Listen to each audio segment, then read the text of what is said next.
So I saw all the pictures and the footage of Drake sitting ringside at WWE. Rosenberg, did you get a chance to say hi? Did you guys connect? Yeah. I did not connect with the boy, Drizzy Drake, when he was in Toronto for WWE. Now, listen, it crossed my mind. Elimination Chamber's in Toronto. And as I'm flying in, I'm like, it's interesting. Drake did cancel the rest of his tour. He did. He's probably not in L.A. He's probably in Toronto. Mm-hmm. And then I know Yachty's going. And then all of a sudden I find out that Yachty is bringing Drake.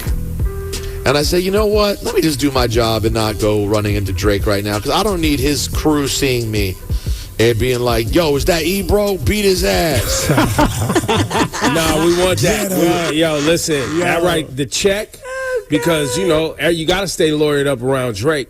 He stays lawyered up, true. so you got to stay lawyered up. The check, I'd be on the first thing smoking to bandage your head up and get you a neck brace and prop you up on television. Come out with the Yo, I get you some wheelchair. crutches. Now you got to do crutches.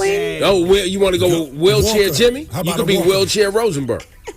I know I do. I think I do one arm brace, left arm, and then carry the crutch with the right arm Yeah, with there the you neck go. brace. There you go. My neck and my back.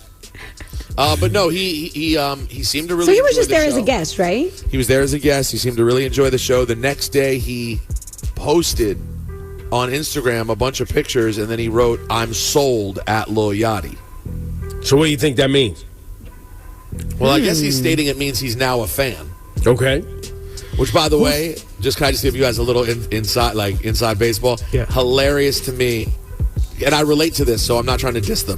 It's going to be hilarious to me to have conversations with my other wrestling hip hop friends about how annoying it is that Drake's going to show up now and get treated like God. Well, it's going to be so annoying. The announcers did make it a point to point out the fact that Logan Paul, is that what it was? Logan Paul when he was in the, Yes, when he he was wrote in that OVO. when he was in that clear cage thing, he wrote OVO on the glass with a marker. Is that what they usually do? They carry markers in their pockets? No, that is the first time we've seen that. But it's kind of Logan's character, because he's always like a punk, doing like punky stuff. Well, I mean, Yeah. OVO. They made it a point because we didn't see it. They didn't show it on TV. Well, that's probably the most storyline standpoint. The most interesting thing to talk about is all night I was wondering what's the response going to be when they show Drake. It's Toronto. I imagine people will go crazy.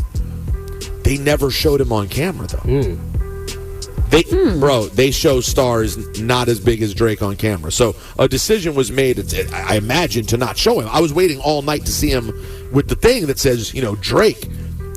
In fact, if they wanted to have the hottest moment ever, after that whole crowd booed the American national anthem and then cheered and went crazy for O Canada, they should have showed him fresh out of O Canada. Yeah. The place would have been on fire. Yeah, and they didn't mention him on TV either. They just mentioned just that. Like, they just said, Logan Paul just wrote OVO on the glass.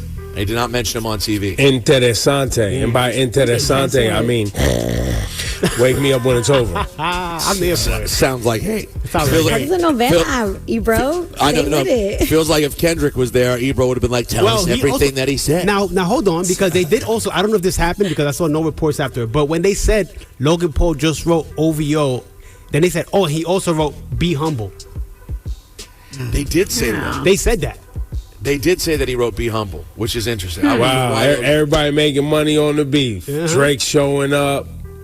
Be Humble, OVO. Oscars. Rosenberg was going to get his head top pop. It was going on. It was going down.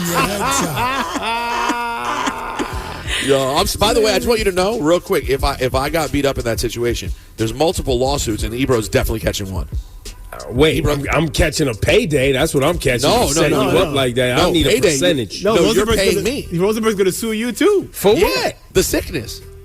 I mean, it's not my fault you're guzzling the sickness off the Drizzy WWE juice. Because I would allege in my case that they confused me with Ebro, which you guys have all been around me when people have called me Ebro before. Wait. I have a precedent that's been set of people confusing me with Ebro, and now he's gotten problems. There's no audio nor video. Rosenberg, the only problem with that, you're on the list too. Especially when I pull up that Pete Davidson interview of you calling Drake an actor. That's circulating the internet. You was the first on the What list. did you get from Drake when he hosted SNL? Oh, he gave us all OVO jackets. Is that really true? Yeah, he got us all SNL OVO Roots jackets. That's fucking tight. Dude, he's fucking the sweetest guy ever. He was really cool, huh? That guy is going to be a fucking movie star in about 4 years. Well, why wait? That's what I've always wondered is what's the wait? Like, why He's not? the best actor of all time. Yeah, He's been acting as a dope rapper for fucking 7 years. He's the best actor of all time. I say the same thing. It sounds like an insult, but it's not. It's not. It's not. He's dope. He's dope. He happens to be good. He happens to but be the good, part he's playing is not him. Yeah, that's not him at all. It's like he's just. It's performance art. He's the sickest. I can't. It's so hard to explain, and I'm so glad you get it on 100%. the way that I understand. The best actor ever. And I always said Drake is an actor. He's not a rapper. He's an actor. And this is the role. Or the time you were on the air saying you're as tough as the guy at your Hebrew school and screaming at Drake. That was a bad one. That was a bad one. But somehow I'm the bad guy because I talk about music. Ebro's bringing up old stuff. Yo, Drake tried to do a donation of money, and Rosenberg lost his gourd for a whole week over God's plan. Yo, Ebro got receipts. He got a whole Yo, list. Ebro's got a lot. No, because he has spent, I believe this, he has spent time being like, wait a second, seriously, how did I become the #1 villain when Rosenberg has done all of this over the years? I've only just talked about music. That's it. Oh my God. Me and Drake we've had many back and forths. I think, but let me say this: as of this moment, I believe me and Drake could still mend it. I think Ebro's finished. I think it's done. Over rap. You always oversimplify. Rap, it's personal. This rap thing is personal. Yeah, but I didn't say he was as soft as the guy at Hebrew school and make how do you fun know of him. everyone? How do you know everyone in Hebrew school is soft? and make fun of him with one of the biggest comedians on SNL for a half an hour. That's not. You're making up numbers now. It was a half an hour. That's old. You're talking about old stuff. Anyways, I'm suing all of you. Anyway, that's your Flash and Lights report.